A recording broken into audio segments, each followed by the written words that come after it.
विद्यापीठाचे मोहिते सर, आपल्या हायस्कूलचे प्राचार्य देशमुख सर, अन्य शिक्षक वर्ग, पत्रकार व विद्यार्थी बंधू भगिनींनो,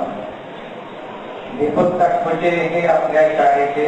माजी विद्यार्थी, पॉलिटेक्निक मध्ये ते प्राध्यापक आहेत, आपल्या संस्थेचे ते सहसचिव आहेत.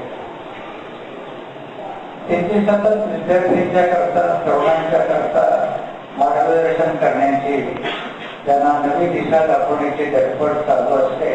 आणि त्याच्यामधूनच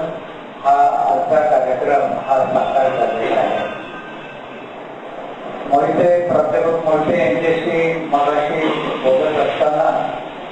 त्यांनी अनेक विज्ञान विषयी नवीन माहिती ही अशी सांगितली, परंतु ती